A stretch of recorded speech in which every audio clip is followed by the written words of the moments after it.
Votre attention s'il vous plaît. Cet élément est en lingala et en swahili.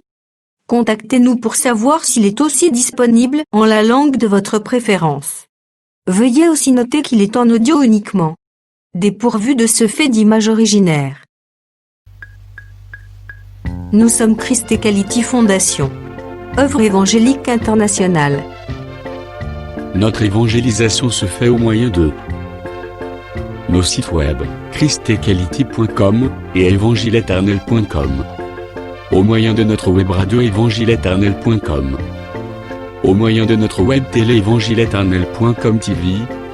Au moyen de nos publications et brochures. Et au moyen d'autres ressources traditionnelles et contemporaines d'évangélisation des masses telles que les médias sociaux. À présent, nous vous convions à suivre la rubrique Pasteur et Thème, lequel se fait l'honneur de vous présenter aujourd'hui. Le bien-aimé de Jésus-Christ et des saints, le docteur Jacques Moutombo, ministre de l'Évangile éternel. Bonne édification au nom de notre commun Seigneur et Dieu Jésus-Christ. Amen. Psaume 23. Zaburi sura yake ya 23 verset 1. mstari yake ya kwanza. Cantique de David. Wimbo wa Daudi. L'Éternel est mon berger. Wa milele ni mchungaji wangu. Je ne manquerai de rien. Sitakosa kitu. Nombre 30. Hesabu 13.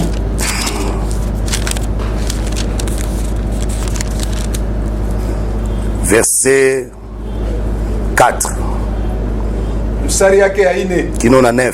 Mpaka kumstari ya. Lorsqu'une femme dans sa jeunesse wakati mwanamke mbujana et à la maison de son père nyumba ya baba yake fera un vœu à l'Éternel atafanya kiapo kwa Mungu et se liera par un engagement atajifunga kwa kiapo et que son père aura connaissance du vœu qu'elle a fait na kama baba anajua yenye kiapo alifanya et de l'engagement par lequel elle s'est liée. Na ile mpango yenye kupitia ile alijiunga. Si son père garde le silence kama baba anaikala kimya envers elle, kwake ye tout vœu qu'elle aura fait sera valable. Yote kiapo itafansika itakuya itatimilizika. Et tout engagement par lequel elle sera liée sera valable. Na kiapo kenye utatabamba kile kita. Mais si son père la désapprouve, kama baba anaikatala, les jours où il en a connaissance, siku ile ataifamia, tous ces vœux et tous les engagements par lesquels elle sera liée mipango yote ile alifunga n'auront aucune valeur. Haitakuya na bei. Et l'Éternel lui pardonnera baba atamsamehe parce qu'elle a été désapprouvée de son père. Juu baba yake alikatala. Lorsqu'elle sera mariée, wakati ataolewa,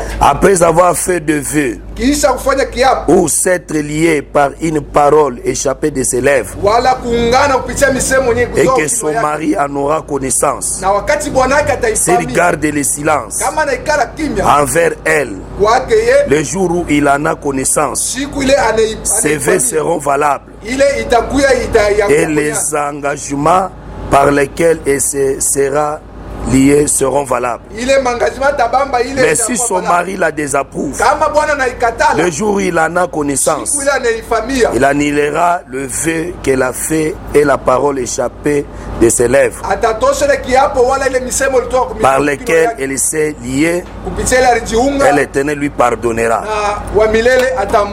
Tobondeli. Seigneur Dieu de grâce, te remercie na pokwa oyo posali biso ngolo na toyoka liloba na yo. Merci ndengo sangisi biso kolandisa masoso mosa sangisa bana na sena mapapu na ye. Merci ndengo bebisu likola mesa oche biloko mibale li papembe pe vinyo li papembe sunizo to no vinyo makila tolia sunito mela makila to zo bomoi to telemeli ngo yanyo so satana pambola makonto tikotanga to bondeli bona komo Yesu Kristo. Amen. To pese église mbote na komo Yesu Kristo. Acclamez très fort le Seigneur. Nous les remercions parce que Asalibiso grâce encore ce soir. Est-ce que vous ont dit que le Seigneur est favorable à Nangamunayo?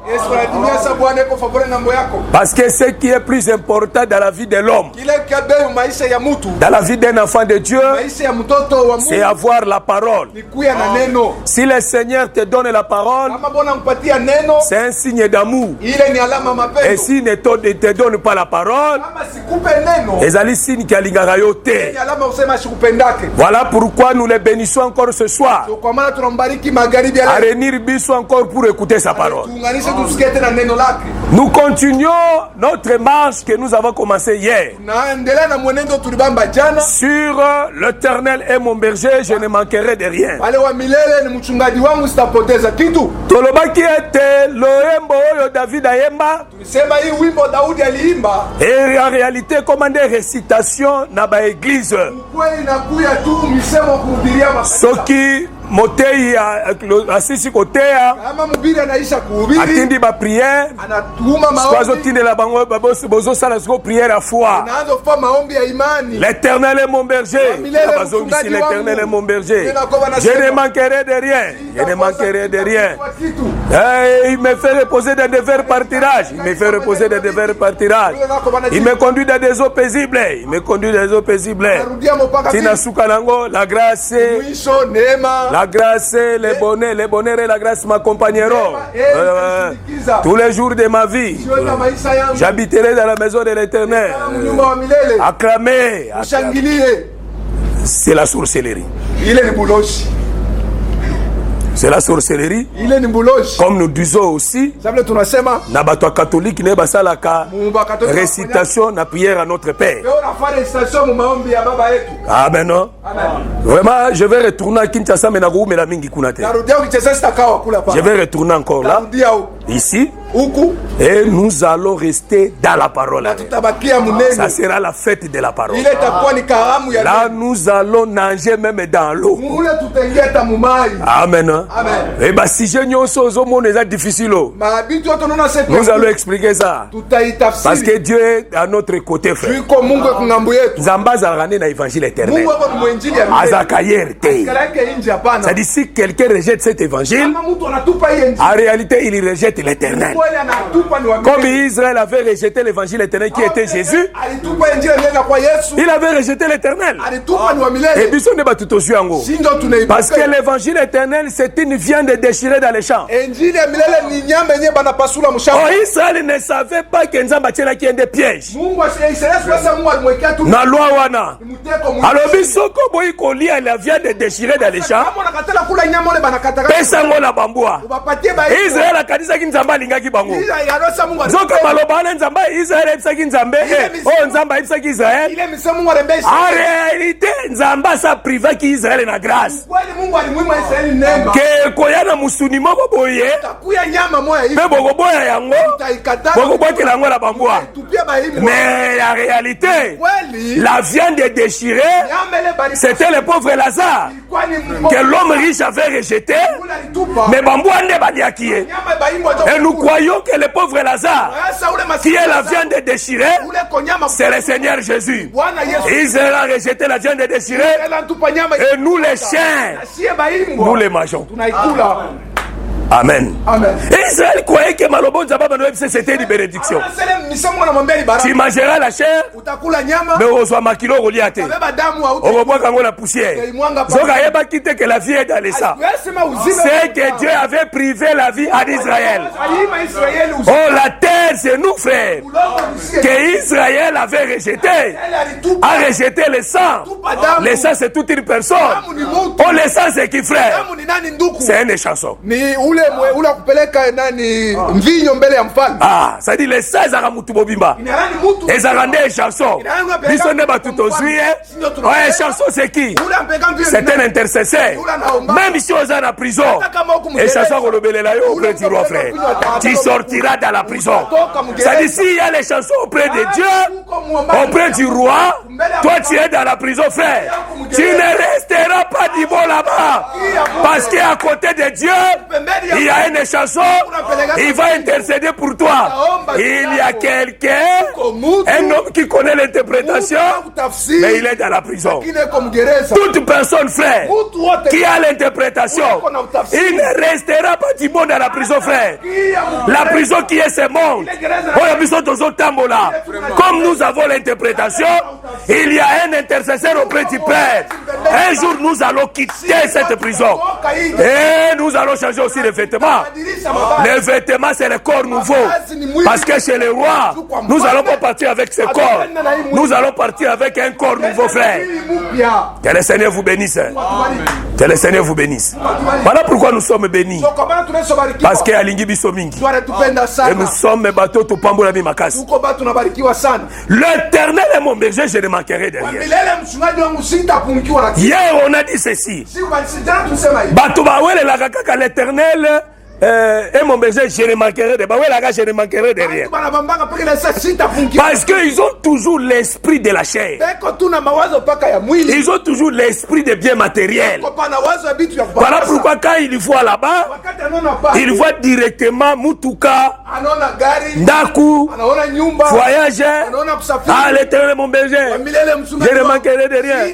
Mais c'est Esaïe chapitre 4, frère. C'est Isaïe chapitre 4. Toujours écriture. Isaïe chapitre 4. Verset 1. Et cette femme saisiront en ce jour un seul homme. Et diront, nous mangerons notre pain. Et nous nous vêtirons de nos habits.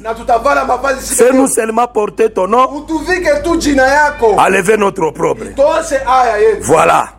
Ça veut dire, cette femme, azali totalement na maboko ya mobali. Cette femme a mis à charge de moko. Amile saka. Amila tisaka. Mais alingi kaka oner wana. Yake azala na mobali. Mais yeboko na zobi prendre en charge. Ce sont toutes ces femmes que vous voyez ici. Ce sont des assemblées que vous voyez. Ils ont l'air peint. Ils ont leurs vêtements, mais ils veulent seulement porter l'honneur de l'homme. Le nom de Jésus. Ça veut dire pas Jésus, mais seulement pour le bagage que je ne manquerai de rien. Mais il n'est pas leur berger. Et aussi Maki 2 Samuel chapitre 12 verset 3. L'Écriture dit ceci. Nathan Zoébissa, le roi David. Azoébissa, il y avait un pauvre. Elle avait une petite brebis. Asomba kiye. Et cette brebis abandaki vanda nanda konaye. Abandaki kole isaye. Abandaki koli alipa na epe komela coupe na ye. Est-ce que vous malade? Ça veut dire la brebis azalaki na charge. Il y a pauvre. Il y a ule maskini. On te explique qui était le pauvre, c'était Iri. Maskini ilikuwa ni Uri. Oro Iri. Ule Uri. C'était l'image de Jésus. Ilikuwa ni picha ya Yesu. Parce que là on a commis côté kunate. Tusiafika kule hapa. Mais je vais dire seulement que mitasema ba Nathan yaki koyebisa David nataka kukwambia Daudi na likambo oyo David asala na mwasi ya Iri. Mambo ile Daudi alifanya na bibi wa Uri. Azwa ki mwasi ya Iri oyo ezali Bathsheba. Alibeba bibi wa Uri na kwa Bathsheba. Nde abenga ki azwa ki lokola mwasi na ye. Alimubeba kama bibi yake. Oh, ça veut dire ndeska tozoki tolobaki ete la brebis c'est une femme. Tulisema ile fois c'est mwanamke donc kondo. Mais il y a des points parce que biloko ba cité na 2 Samuel chapitre 12 verset 3. Yango toko kangisa yango na que je ne manquerai de rien. Ça dit si vous regardez très bien cette femme, cette brebis oyo azali na maboko ya pauvre. Pauvre azali kosala ye nini? Tozwi na écriture wana. Le pauvre n'avait rien du tout. maskini asikuwa na kitu.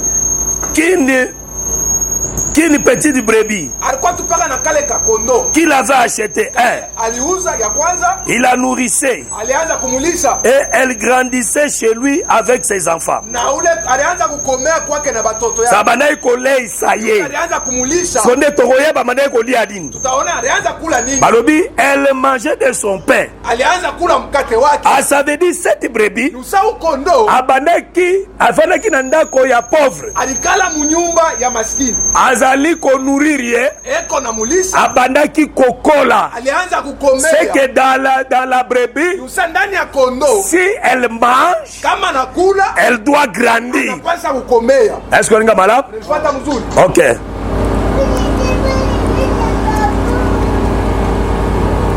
Elle mangeait de son pain, Alianza kula mkate wake, buvait de sa coupe, alianza kunywa kikombe, dormait sur son sein. alianza kulala mkifua Et il la regardait comme sa fille. na alianza kumwangalia kama binti wake. C'est-à-dire, cité ba élément, Banataya bintu oyo ezalaki tout autour ya brebis. ile ilikuwa pembeni ya kondo. Brebis premièrement akota na ndako wana gratuitement te. Kondo asikuingia muile nyumba kwa bule, hapana. Akotaki na ndako wana basombaki ye. Kuingia munyumba balimuuza. Landanga très bien parce que Unifuate mzuri. tokotambola wana malamu. Juu tutatembea pale mzuri. Ça veut dire akotaki na ndako Usaingia munyumba. ofele te. Hapana kwa bule. Basombaki akoti na ndako. Anamuuza leo. Babandi konourrir ye. Banaanza kumulisha. Pe abandi kokola. Na kondo anaanza kukomea. Azali kolia lipa Alianza kula mkate. na komela coupe. Na alianza kunywa kikombe. Est-ce que brebis aliaka lipa? Est-ce que kondo nakulaka mkate? Brebis yoso mona brebis aolia lipa. Woso na kondo nakula mkate. Kende soza na ba brebis ke no somba lipa na nazel. Kama kuna bakondo wende kwanza mkate kwa nasema. Kende pesa yango brebis. Wende ukapatie kondo. Soki aolia. Kama takuli. Ah, que le Seigneur soit loué. Bwana pewe sifa. Amen. Amen. La brebis oyo Kondo huyu aliaka lipa na ye anakulaka pa mkate. amelaka coupe na ye. Anakunywaka kikombe. Est-ce que brebis amelaka coupe? Est-ce que kondo anakunywaka tu kikombe na kunywa vinyo? Ah. Maintenant critique alobi Andiko nasema azali kolala na tolo na ye alikuwa analala mkifua yake. pe abandai komona ye neti mwana na ye ya mwasi. Sisi alianza kumwona sasa mtoto wake mwanamke. Tosimbaki boye tolobaki. Ulibamba kusema hivi. Premièrement, être brebis, Ya kwanza kuya kondo c'est être une femme. ni kuya mwanamke. Selon Ephésiens chapitre 5 verset 22. Kufuatana na Efeso sura ya 5. La femme, c'est la soumission. Mwanamke ni utifu. Parce que les bergers, c'est les maîtres. Mchungaji eko Les mwalimu. bergers, c'est les chefs. Mchungaji ni Les bergers, c'est les maris. mchungaji ni Les bwana. bergers aussi, par rapport il y a 2 Samuel chapitre 12 verset 3, Mchungaji kufuatana na Samueli wa pili 12:3 c'est le père. ni baba. Amen. Amen. C'est-à-dire berger, Mchungaji azalaka. Maître, alekalaka mwalimu, azalaka. Père, alekalaka baba, azalaka. Mobali, alekalaka bwana, azalaka. Chef. alekalaka mkubwa. Est-ce qu'on est malade? Umefuata mzuri. C'est-à-dire ici nous voyons 4 titres dans un berger. Hapa tunaona majina ine ndani ya Il mchungaji. est le chef, Eko mkubwa, il est le maître, eko mwalimu, il est le père, eko baba, il est mari. eko bwana. Amen. Amen. Ça veut dire Ni kusema la brebis kondo azali conduit par les bergers. eko naongozewa na mchungaji. Ensuite, on comprenait que les bergers c'est l'éternel. Tuleleza mchungaji ni wa Et milele. toi, kita na Jean chapitre 10 verset 11, Tulishuka Yohane 10 mstari yake ya 11. berger à solo c'est le Seigneur Jésus. Mchungaji alikuwa ni Bwana Yesu Kristo. Parce que atanisaki ete brebis Juu anaweza kusema kondo alandaka mercenaire te. asifuatake mtu wa nje. Tozwi écriture. Tunabeba andiko. Jean chapitre 10. Yohane sura yake ya Awa déjà tozali ko déjà ko expliquer sur la soumission. hapa tuko naonesha deja utiifu. Ah, soumission utifu. Utiifu. Ah, kitoko. Ah, Swahili. Verset 12. Mstari yake ya 12. Il y a Jean 10. Ya Yohane kuna Yohane 10. Mais le mercenaire qui n'est pas le berger, Mchungaji wa nje ule sina à mchungaji. qui n'appartient pas les brebis, Ule mwenye sina mwenye va bakondo. venir le loup, Ataona abandonne les brebis et prend la fuite. Et les loups les ravit et les dispersent. Les mercenaires s'enfuient parce qu'il est mercenaire et qu'il ne se met point en peine des brebis. Je suis le bon berger.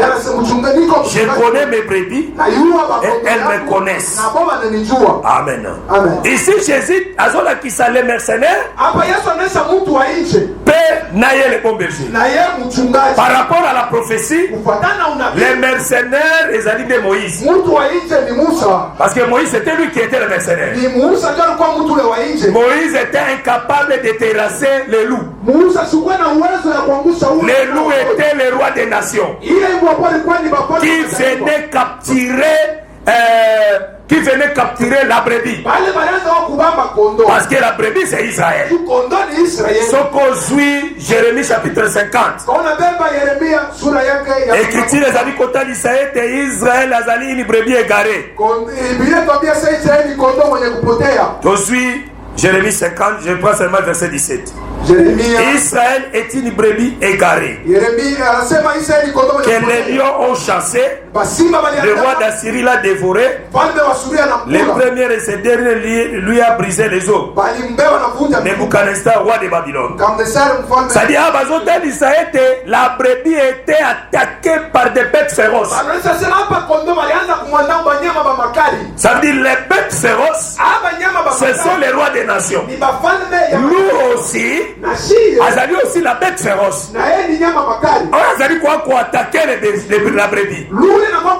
Voilà pourquoi David, qui est le bon berger, il n'a pas fui devant les lions et l'ours. Malgré la brebis était capturée par les lions et par l'ours, David n'était pas un mercenaire. Aïe attaqué et abotoli la brebis. C'est Nuana et Kokisama David avec Goliath. Parce que Goliath n'a pas lion et l'ours qui était venu capturer la brebis qui est Israël. David, comme le bon berger, n'a pas eu peur. Mais de Saoul, qui est l'image des mercenaires, il n'a pas pu terrasser Goliath. Il a fui parce qu'un mercenaire travaille avec son propre intérêt. Lui, il travaille pour l'argent. Ce qui mercenaire a travaillé à Nambo. Ce qui mbongo est à Usalate. Lui, il voit l'argent. Oh, berger. Il ne travaille pas pour l'intérêt. Il travaille parce qu'il est le berger de brebis. Il donne sa vie pour ses brebis. Ça veut dire la prophétie. Nous allons comprendre que mercenaires, les alliés de Moïse, loup, et ça, il faut prophète, il faut enseignement, il faut capturer le peuple. Et les bergers vont combattre. Et alors que je connais mes brebis, et mes brebis me connaissent. Ici, je comprends que même les ministres que vous voyez dans la vie, il y a des ministres mercenaires. Ils travaillent pour son ventre. Ils travaillent pour l'argent. S'il n'y a pas l'argent, il ne travaillera pas. Il n'a pas les soucis de brebis. Babunga va se disperser. Ça lui dit absolument rien. Lui, sa vision, c'est l'argent. Mais tandis que les bons bergers, lui ne va pas comme ça. Les bergers, ils protègent les brebis parce qu'il y a dit ça qui a Naja 17. Nabaonyo sopesa kingai, nabungisi à mon côté. Sauf si Alibebi. Sauf si Alibebi. Ça veut dire il parlait de Judas. Mais Nabaonyo sopesa qui est abungisi à mon côté. Voilà pourquoi, même nous les hommes de Dieu, notre comportement est comme ça la tête que tu peux gratter à mon corps. Ce qui est ma kobunga, abunga poza ya nzambe te. Mais ama bunga pona biso te asipotee juu yako, mpona bacomportement na biso te mpona baattitude na biso te mpona baintere na biso te tobungisa ta moko. usipoteza hata moyo. Amen. Amen. Amen, Église. Amen. Un bon ministre Mchungaji il ne peut pas accepter même la chute ya ama moko hata itika hata kuanguka kwa nafsi pour son intérêt à lui. juu ya faida yake. Non. Hapana. Non. Hapana. Voilà pourquoi Kwa maana nous comme aussi les ministres je kama mawaziri l'écriture maandiko hii est sur la biso. itusaidie La manière dont nous sommes conduits l'église. namna tunaongoza La kanisa, manière dont nous sommes dirigés ma brebis. namna tunaongoza kondoo. Parce que brebis faut se sentir sécurisé, Unapata kujisadiki à se sentir protégé. haona sema kuna ukingo Que réellement na maboko ya un bon berger. ya kweli niko mikono mchungaji mwema. Amen. Non?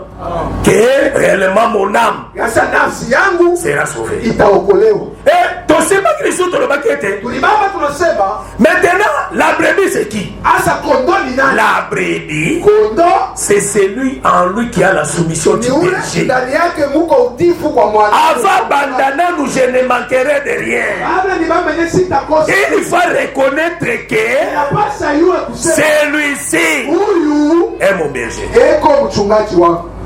Amen. Amen. Ici on met l'éternel. Hapa neta wa milele. Tolobi l'éternel c'est Jésus. Sasa milele ni Yesu. Jésus maintenant est déversé dans les 5 dons ministériels. Yesu anamwangika mumaza wa Apôtre, ya prophète, matume, évangéliste, mainjilisti, pasteur, pastori, docteur. na walimu. Ah c'est tout. Bango pe basape ba berger. Bale ni bachungaji nao. Parce que Joseph Chu Yusufu a déversé na 5 frères na ye. aliweka mbando wake. Bango nyonso mitano azwa liloba moko atiango na minoko na bango nyonso. Wote batano aliweka neno. Et tant bazokoma devant Pharaon, Wakati wakiwa mbele ya bazoloba nous sommes des bergers. wanasema tuko bachungaji. Ah, ça veut dire les bergers, ils allaient aussi les 5 dons ministériels. Leo ni ile mazawadi tano ya huduma. Et si les pasteurs ou les pétrés, Kama pastori na toi comme tu es là, wewe sablo. si réellement tu es bébé, Kama uko kondoo. tu dois reconnaître Unapasa kutambua. premièrement Ya kwanza qu'il est mon berger. asema ni mchungaji wangu. Avant de dire que Kabla je ne useme manquerai de rien. sitakosa. Parce qu'il y a d'autres personnes, Kuko batu wengine ils aiment la parole, anapenda mais ils neno n'aiment pas la personne. asipende mtu À cause de la réalité. ashumbebaki. Ah non, non, non, yeah. Asa ye Bon, Nazara na ba conviction te. sikaleke tu na uhakikisho. Que yaza ka pasteur na Asa ngai. alaka tu pastori wangu. Mais makambo alobaka ni Mambo c'était là. anasema kanisaidia. Non.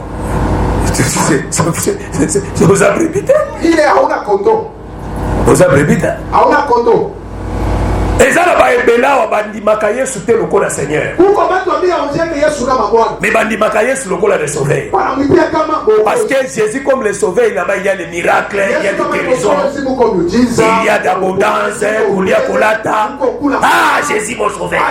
Mais le Seigneur là, c'est respecter la personne, kuheshimia mtu c'est l'obéir. ni kumutii. Comme Sarah était la brebis d'Abraham, Sawa vile Sara kuya kondoo. Sarah benga Abraham, mon Seigneur. Alimuita Abrahamu Bwana. Mon Seigneur, ça veut dire c'est mon berger. Sema mchungaji wangu. Est-ce que vous malade? Ça veut dire dans la femme, Sema ndani ya il y a la soumission, muko utifu. l'obéissance, Muko kutii. obéir à l'homme. Kutii Bwana. Moi si Bibi. il fallait aindimana nuke mobali azaka mobali na ngai, Pata tia sauwa na leka Bwana yangu. libala efamisamaka na mbongo te. Ukwela wikalake pa makuta. Soki libala ezovanda na mbongo ezaka Ama lokuta. mkweli bende mkalisa pa makuta. Le mariage, tu dois reconnaître que ça c'est mon mari. Ndio unapasa kutambua sasa huyu ni Tu Bwana yangu. dois être une brebis auprès de ton mari. Unapasa kwa kondoo pembeni ya Bwana Parce yangu. que la brebis c'est l'image de la soumission. Kondoo ni picha ya utifu. soki mobali no ayebi si okokende place Kama kote kwamba usiende pasi kosantete te usipime.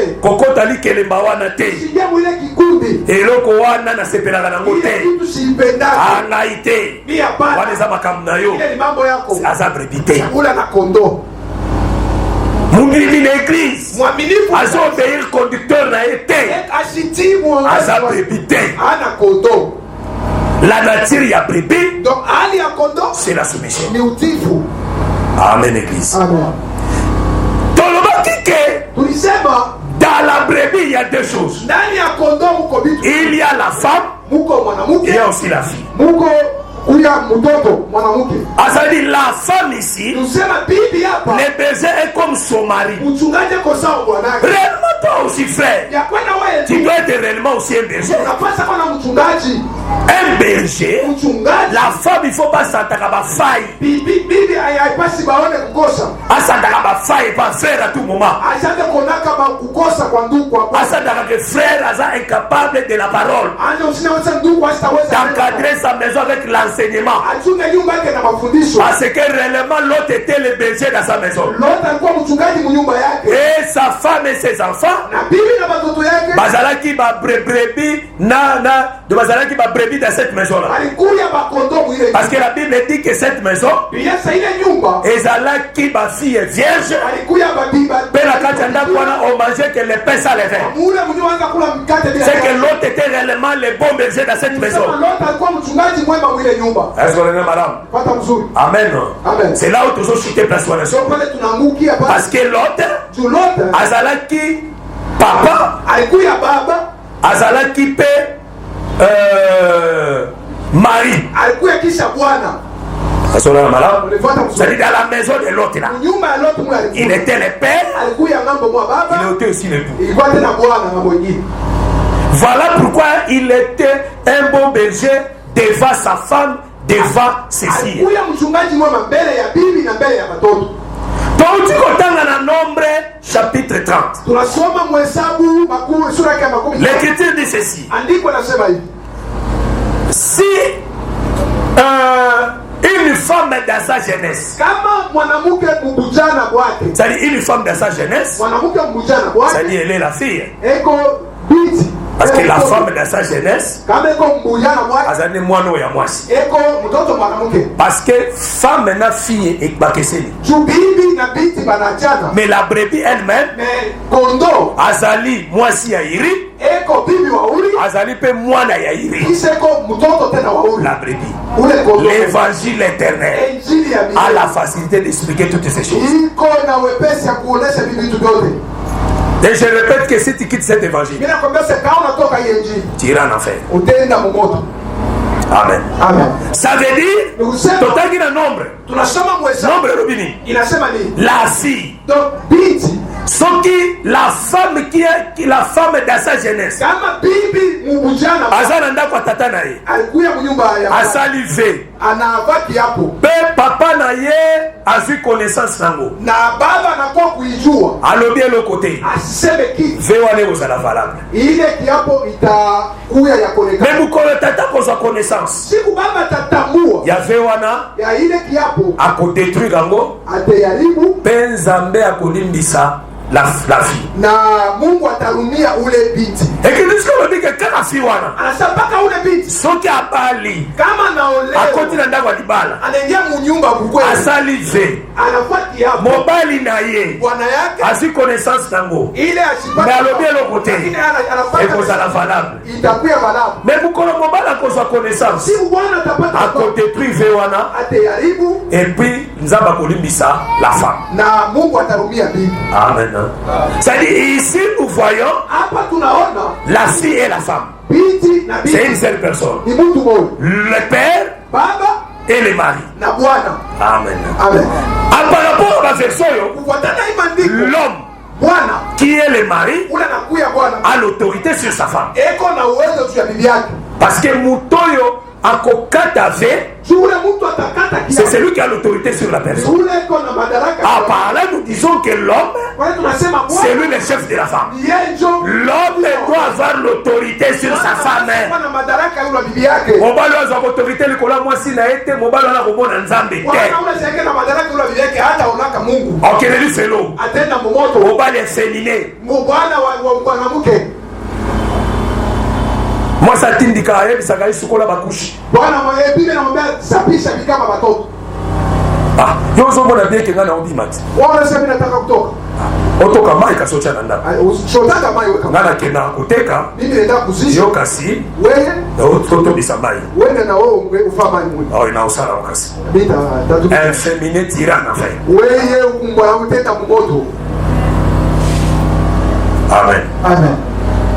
Ça dit l'homme a l'autorité chez la femme. Nous sabwale kwa na madaraka. Automatiquement, et quoi ici le 8 mars. Pale naangusha le 8 mars. Parce que le 8 mars est diabolique. Oui, le 8 mars le lama. Il n'y a pas l'émancipation chez la femme. Apalaike kweneana kwa. Bible est l'émancipation de la femme. Ila yule mambo ya émancipation. Oh, égalité 50-50. Oh, kukwe kweneana kipande. C'est diabolique. Ile ni ya buloshi. C'est l'enseignement du diable. Nous dans l'église, Si mukanisa. la femme azali inférieure de l'homme. Bibi eko chini ya Bwana. Bakokokana te. Abata kuyaka pamoja. Amen. Amen. L'homme a l'autorité sur la femme. Mane kona madaraka yule. Mokolo mwasi alingaka kotisa ya ye makambo. Siku bibi alipenda. Akoma autorité. Akuye na madaraka. Le péché est entré. Zambi naingia.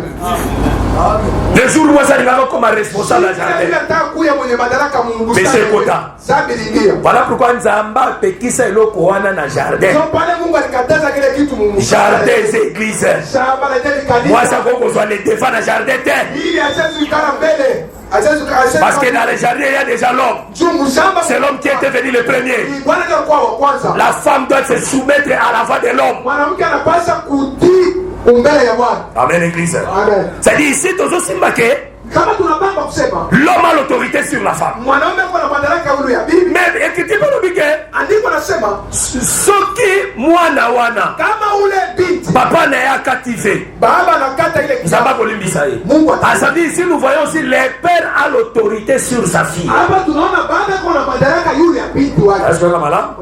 Or le père c'est qui? Le mari c'est qui?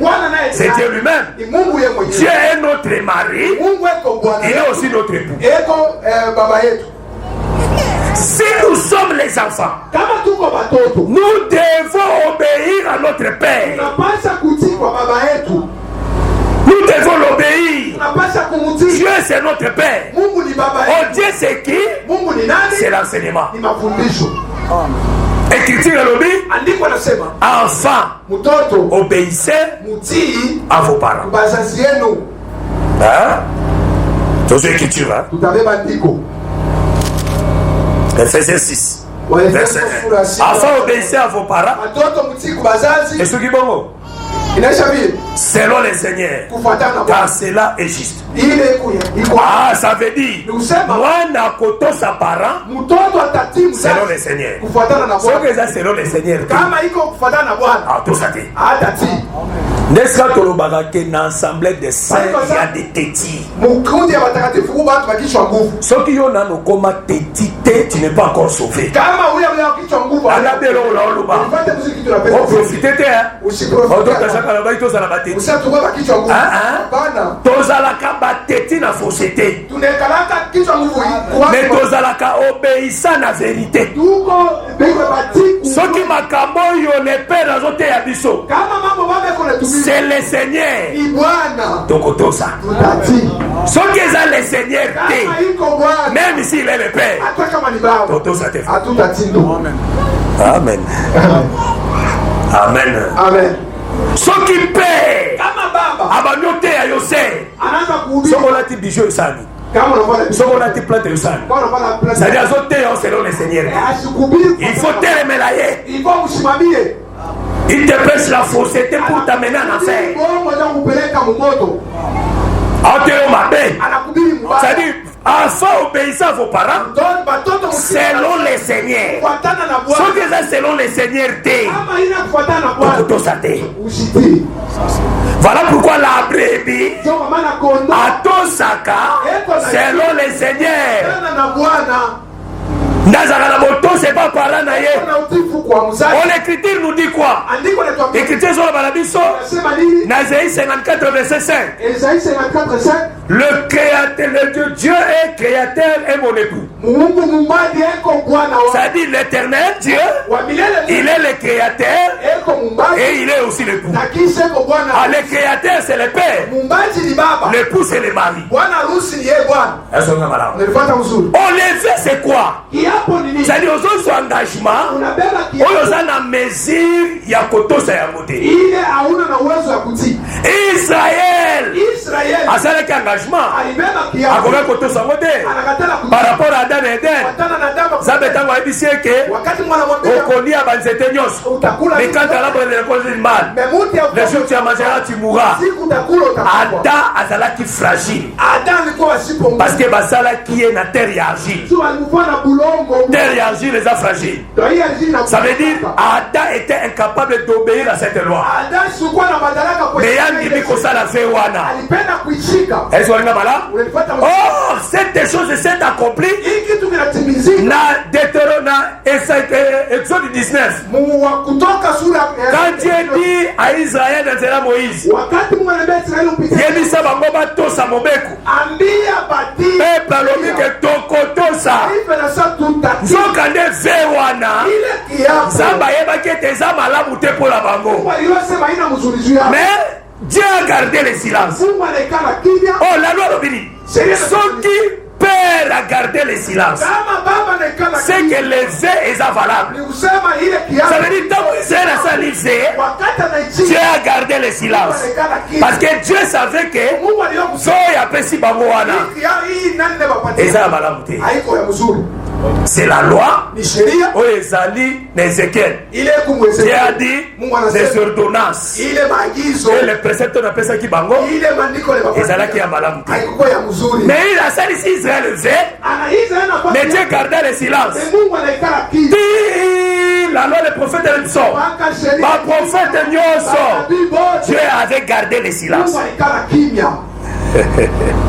Amen. Nzamba kala kimia. Mais nzamba ye corrompre perazi connaissance wapi. Quand Jésus est venu, Jésus a compris. C'était lui le Père. Qu'il faut à désengager femme tôt peuple.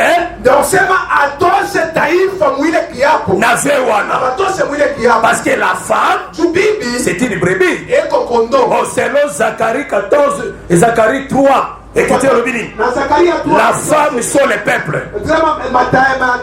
Ça dit femme azalaka peuple. C'est que les brebis bazalaka peuple. Ézéchiel azolo baboy. Les brebis, vous êtes mes brebis. Mes brebis sont des hommes. Ça dit que ce évangile éternel est korjaka. N'engé bobamaka. Même bâté évangile peut bâter Yakabomo. Même ils sont soupés côté Yakibomo. Mais quand nous avons lu encore l'écriture, nous avons compris que cet aspect est côté Kimabe. Bino bozala kabanyama. Et le maman moté. Motenda zala mutu.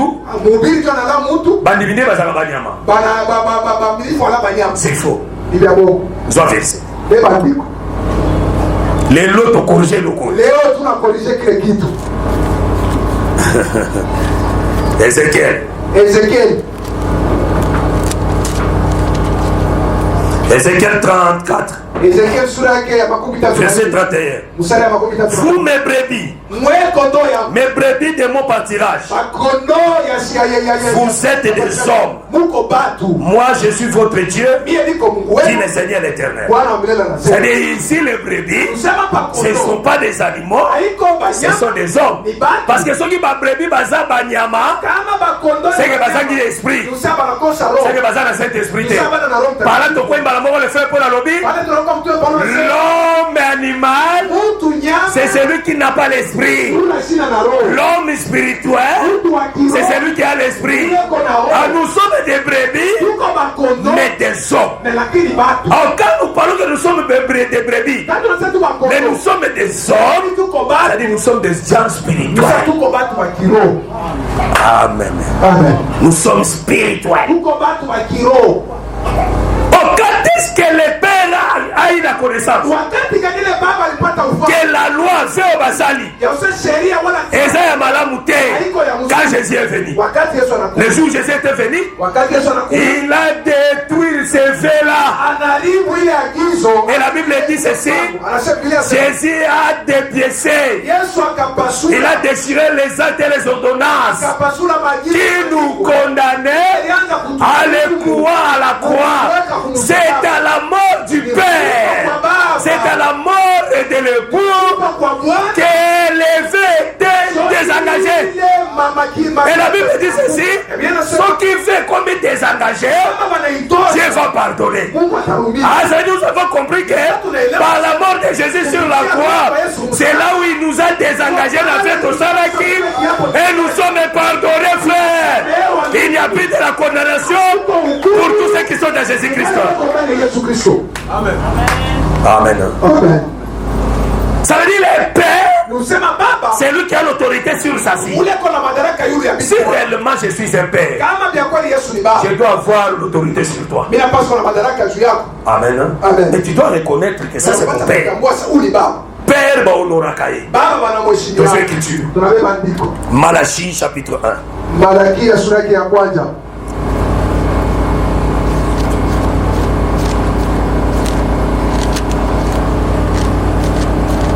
Malachie 1.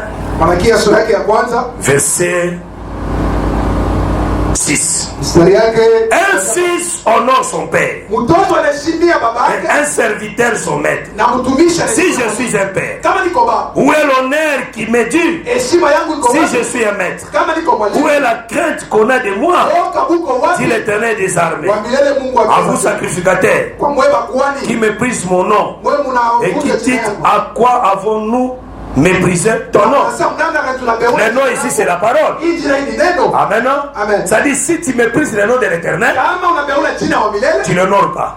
Ça dit l'Éternel il est le Père, il est aussi le Maître. Le Maître c'est le berger. Le Père c'est aussi un berger. Réellement si toi tu es la fille, tu dois honorer ton Père. Amen.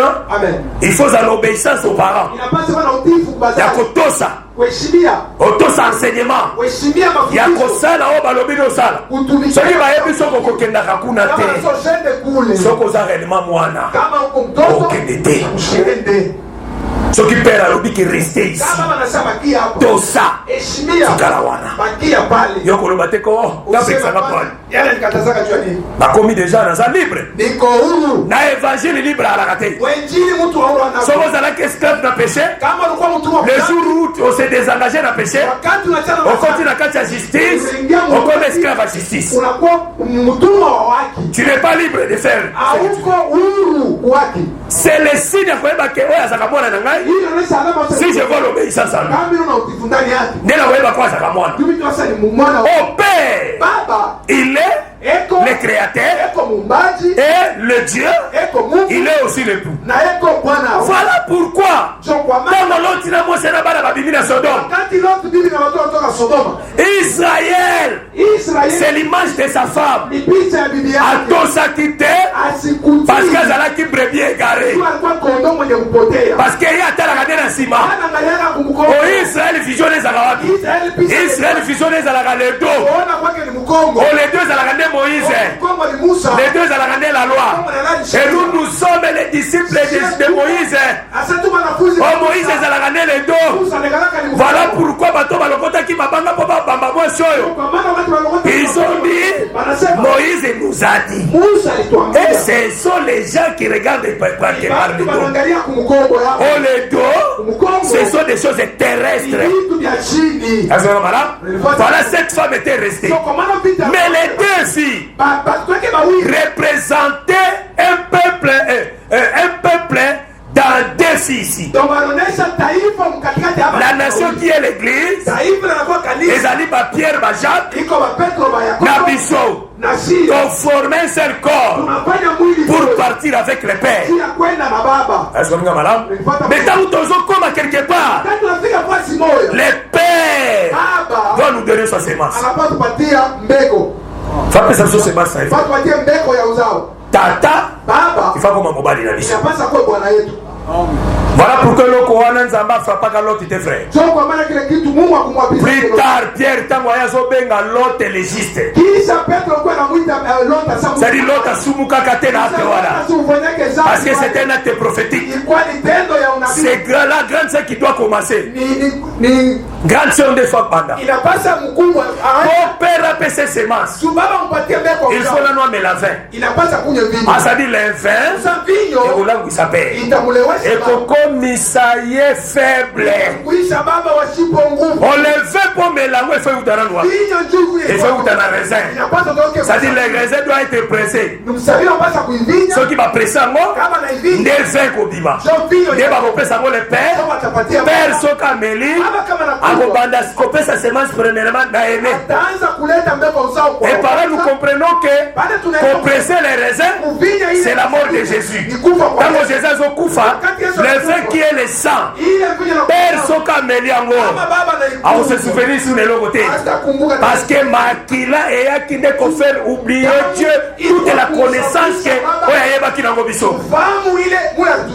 Akoyeba lisusu biso de frère. Et accomplir sa semence. Ba Pierre ba Jacques ne besoin qui semence liboso. Bango ne batu ba memela ki biso la parole. C'est la grande sœur qui a entraîné sa petite sœur. Ayebisie yo pekende. Yo besoin payer yo. Ah ça veut dire les apôtres. Bango ne batu ba te biso évangile au frère. Les abango frères. Toyebe évangile na batu mususu te.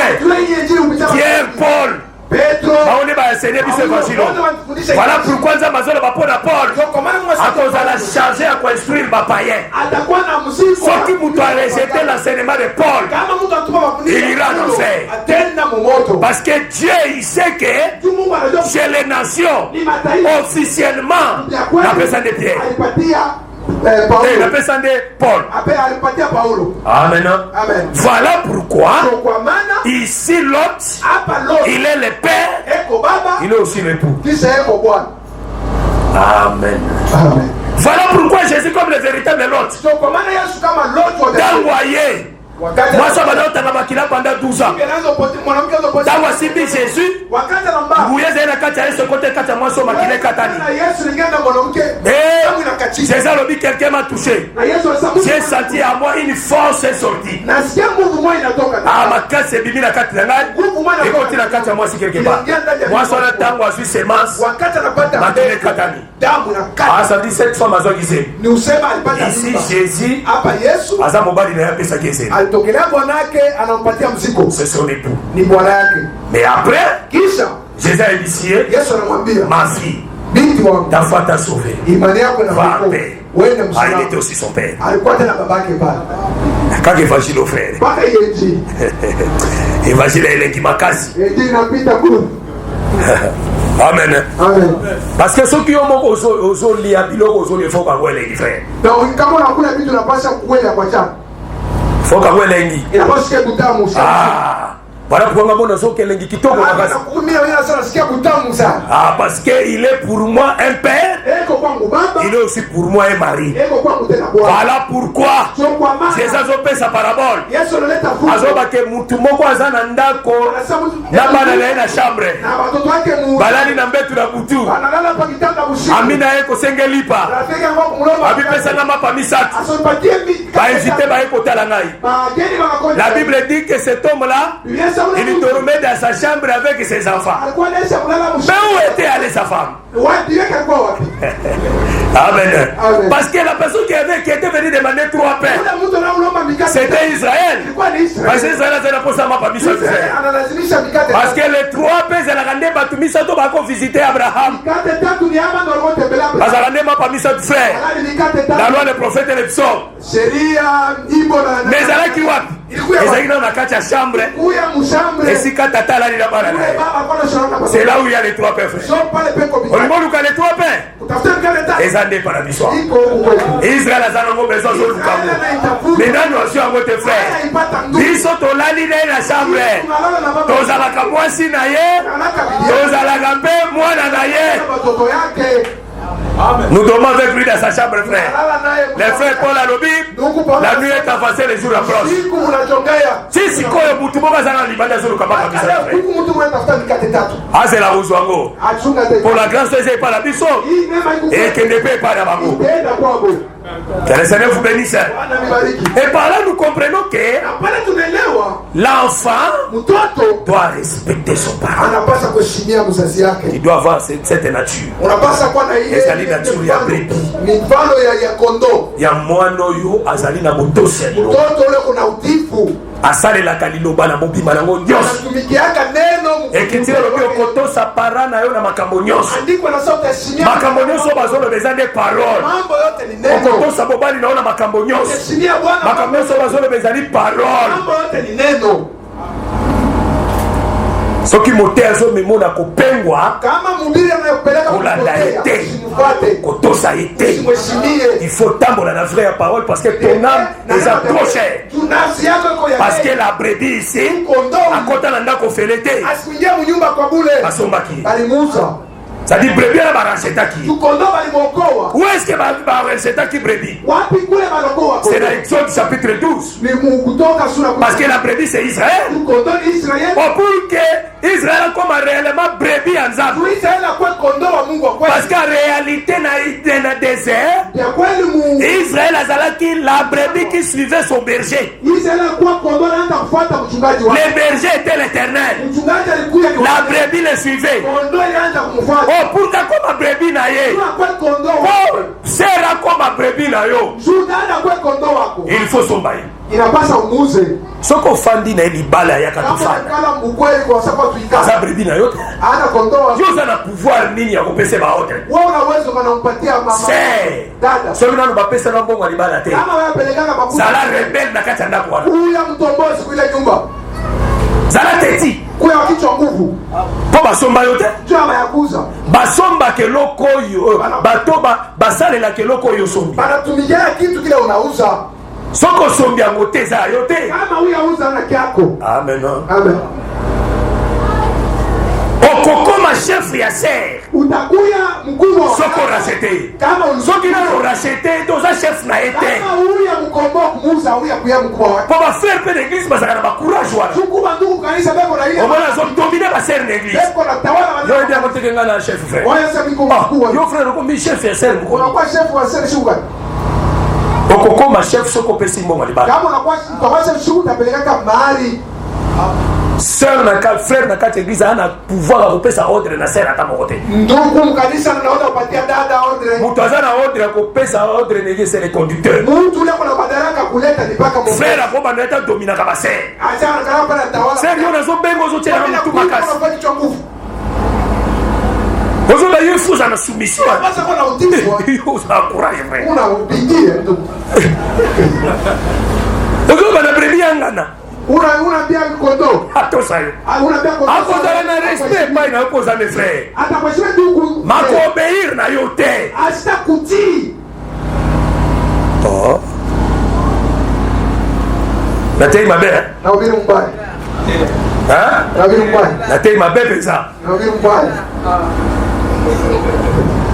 Jésus a lobby Yesu anasema vous êtes des frères muko bandugu l'église n'est aux aboto abandiko na ba sœur na biso to kanisa tuko bandugu sio eza wali na kati ya ndako yusa muyumba papa azali papa ekwamo maintenant grand frère asa mkubwa azobetaka baleki papa anapigaka paka baloko yo oza pouvoir ni akobetaka wewe bana wewe anapigaka watoto yake zela ukoma na ndako nayo tumo kwa kwende kwako oyo yanga aza ya ngai ule mtoto wangu ni soki asali problème kama fanya mambo yerisanga niambie moi le père je suis là yeye baba ni kwa nakuorienter tamuongoza soki sert à manquer au respect kama dada ukosa soit likamumeme pas pasteur beba mambo peleka kwa dans la pastor sœur tel pasteur obenga bino mibale apolion lo akose unapeleka rapport mais yo koya na écriture to ba lobamba ngo c'est ili waanze kumtupia femme soyez soumise inapasa kwa mtifu dada aza soumise pas na amen amen pour que Israël comme la brebis de l'éternel. Il fallait l'éternel racheter par la mort de l'agneau. Il fallait que l'agneau a koufa. Achoba makila. Pour que Israël comme la brebis de l'éternel. Oh, Jésus-Christ déjà l'obinaye. Voici l'agneau de Dieu qui a tué le péché du monde. Oh, l'agneau qui est Jésus. Dans la koufa qui sur la croix. Makele sopani. Et Dieu nous a rachetés. Et nous partenons automatiquement à l'éternel parce qu'il a versé son sang. Oh, l'agneau continue jusqu'aujourd'hui. L'agneau c'est Jésus. L'agneau c'est l'évangile éternel. C'est la parole, frère. Évangile éternel de l'Ongola. Là où il n'y a pas l'agneau, il n'y a pas les paroles de l'éducation. Là où il n'y a pas la parole de l'interprétation, pardon à péché, ça t'est. Et bah toi, nous va commis bébé à l'éternel était. Parce que bazar racheté t'est. Et quand le berger rachète les brebis, ça doit se commissaire libre par rapport à ce qui comme tu étais là, un esclave en Égypte, quand l'agneau mort, tu deviens libre. La puissance du monde n'a plus le pouvoir sur toi. Les œuvres de la chair n'ont plus la force sur toi. Parce que tu es libre maintenant. Il y a une personne maintenant qui te domine, qui te dirige. Je m'en vais pour clôturer la point. La brebis, on doit avoir à lui la nature de la parole.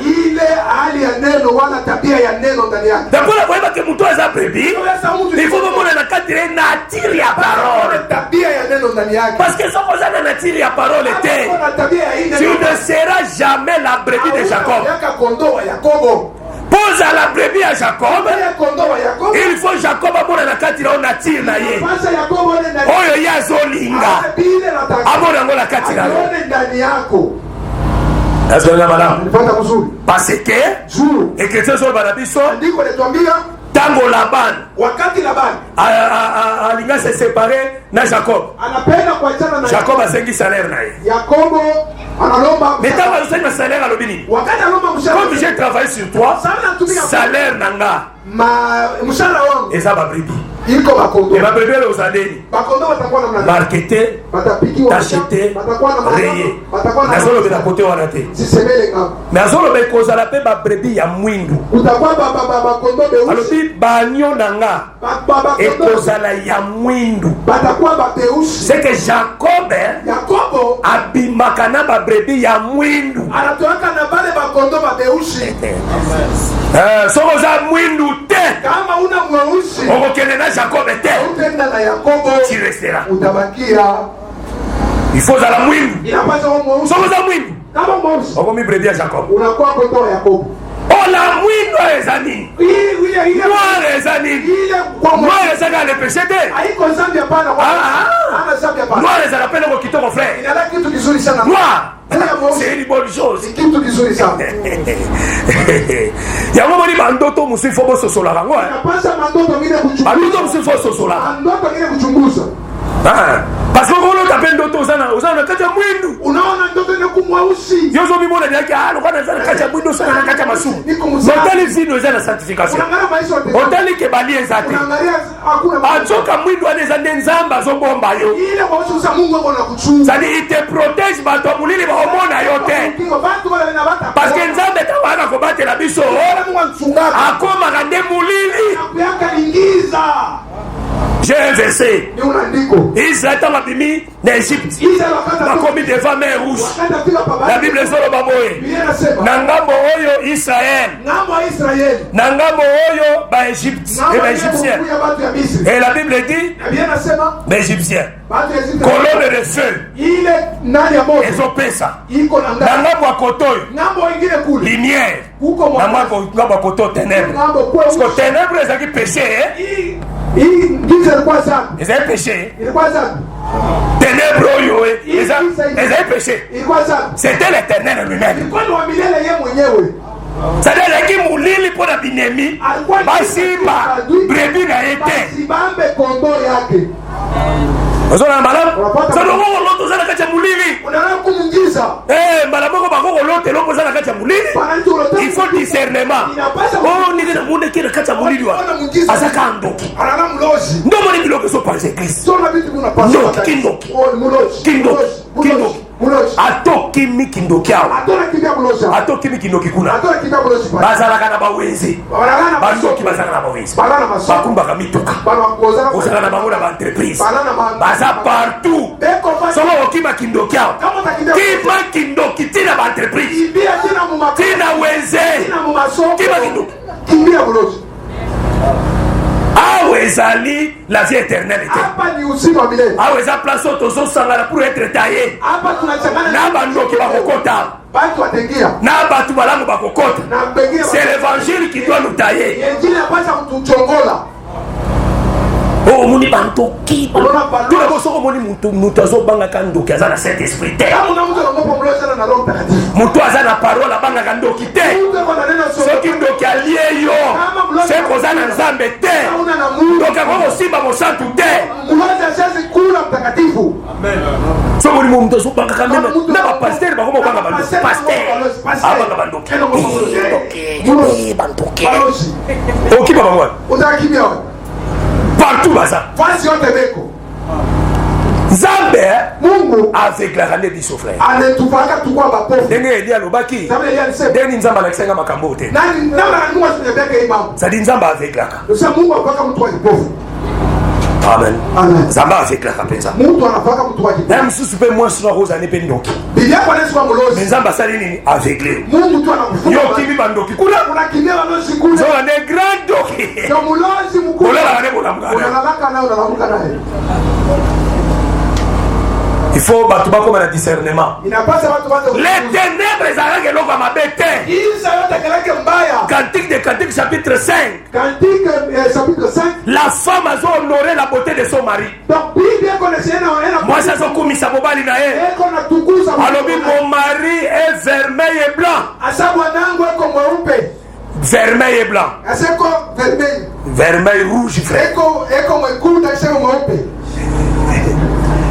vermeil eza couleur rouge Donc iko rangi mwekunda. donc mobali azalaka na couleur Donc bwana azalaka rouge anagala mwekunda. azalaka mpe pembe Azalaka mweupe. ese mobali apona mokili komona te azalaka te et puis balobi ke boucle na ye Banasema ina nafanya kichwa. suki na ye Donc nywele ya ezali mwindu lokola corbeau iko mweusi sa korbo. ça veut dire la femme vante la beauté de son mari Donc Biblia anatukuza ke suki ya mobali na ye Sema nywele ya eza mwindu lokola corbeau iko mweusi sa assez que l'homme avait la couleur rouge Nous savons quoi la rangi.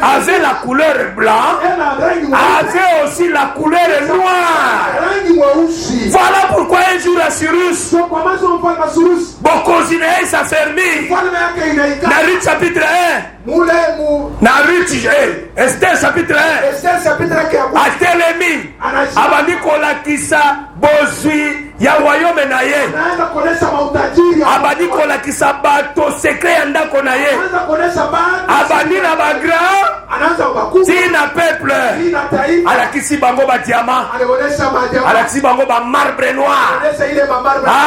Ça veut dire dans ndako ya Cyrus, Sururu. il y avait aussi les marbres noirs. Ile mamarba na mweusi. Oh, ceux qui balakisi mobali awa. Kama anaonesha Na Cantique de Cantique chapitre 5, ukatike sura. elle a aussi une partie de son corps, Kuna kipande ya bwana. les marbres. Ile kipande ya marbre. Amen. Amen. Ah, ça veut dire Kusema couleur noire, rangi mweusi c'est une beauté. ni uzuri. Voilà pourquoi ce qu'on a noir était. Kama una mweusi Tu ne partiras pas avec Jacob. hautenda na Yakobo. Et autrefois, ça a une brebis noire. Utajua mazbako. Ça dit tu dois avoir la beauté. Sasa wana buzuri. Escape ton pesa conseil à ma frère. Kwa hiyo tuwapatia mandugu. Tika choko. Acha kuingia choko. Tika kopakola ba mafuta Acha teli. kupakala mafuta hidrokinoni. Kopakola mafuta za kapeshe. Kupakala mafuta ni zambi. Ya hidrokinoni poko machoko. Hidrokinoni uko mweupe. Parce que critique lobby, Andiko nasema. Égyptien changeaka pour sauter. Donc mtu umbise azibadilishake. Ça dit mutu zote so Égyptien za mwindu. Donc mtu umbise la mweusi. Égyptien za mwindu. Ça dit somo za mwindu tika la mwindu frère. Kama kumweusi bakia mweusi. Kokende koluka ba pasteur te ba mamona ki basiba kufina bango. Bako biso pembe choko. Kwa mweupe. savon. Est-ce qu'on a ça dans la savon? Parce que notre frère Job abengaka la parole ezaka savon. C'est-à-dire savon nde basukolaka nango nzoto. Ke basiko savon nini ozosukola nango? Ya monga osukolaka na savon monga. Oyebi monga te.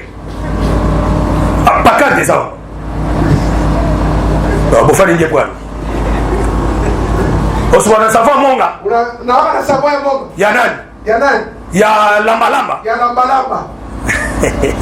Okokoma mwindu okotela utabaka okokoma choko utachurika parce que savon na bamwana soko sukoli yango ekolobolo bote nyonso ya ciel maté ya mabe parce qu'il y a qu'un seul prophète majeur, c'est le Seigneur Jésus frère, c'est lui le Dieu tout puissant.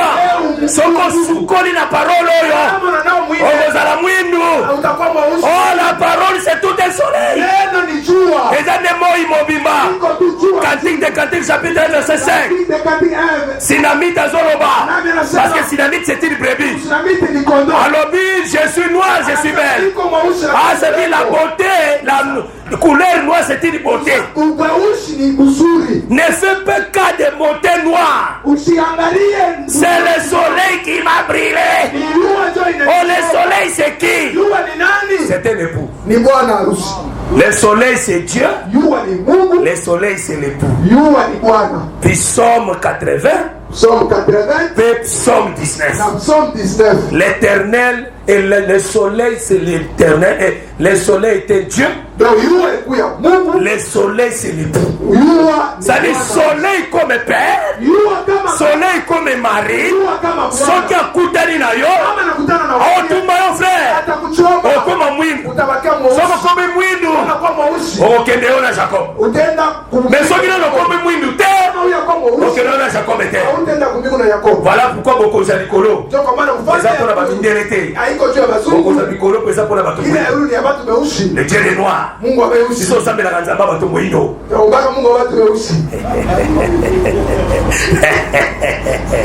Ils sont sambe la kanzamba batumba indo frère. Notre Dieu c'est un Dieu de noirs. Il n'est pas un Dieu de blanc na protection. Azakanzaba bamindele te. Azanzaba to moindo. Moindo lino somo no sanango. Soki no dimeli parole te. Oza mundele. Neti kimbango zaka mundele. Asika na moi te.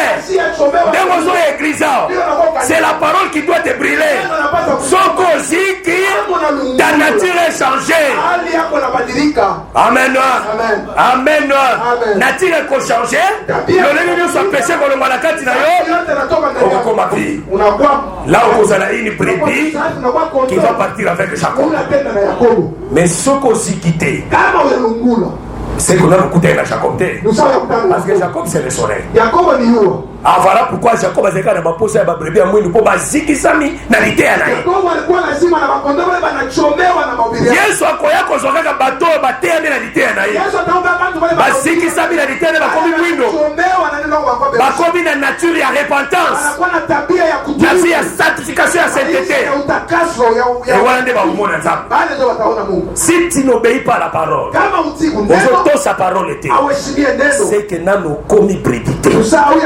Là ne réclamez pas que je ne manquerai de rien.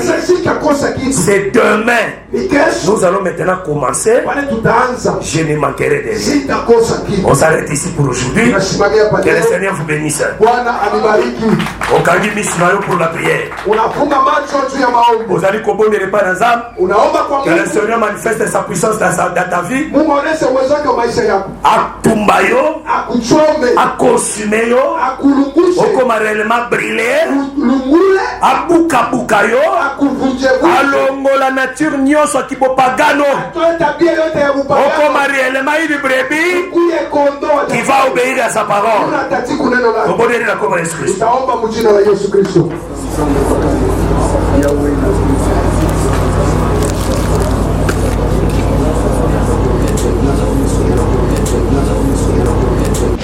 Merci d'avoir suivi ce message et que Jésus-Christ vous bénisse. Si vous avez une question à l'intention de l'homme de Dieu, si vous voulez que l'homme de Dieu prie pour vous, si vous voulez vous confier à l'homme de Dieu, ou si vous voulez tout simplement bénir l'homme de Dieu, contactez-le directement si ses coordonnées sont disponibles depuis sa page. Sinon, contactez-nous et nous lui transmettrons vos préoccupations. N'oubliez pas de faire un tour à notre page évangélisation pour voir en quoi vous pouvez vous rendre utile à Christ par cette œuvre. Que Dieu vous bénisse tous. Amen. ChristQuality.com.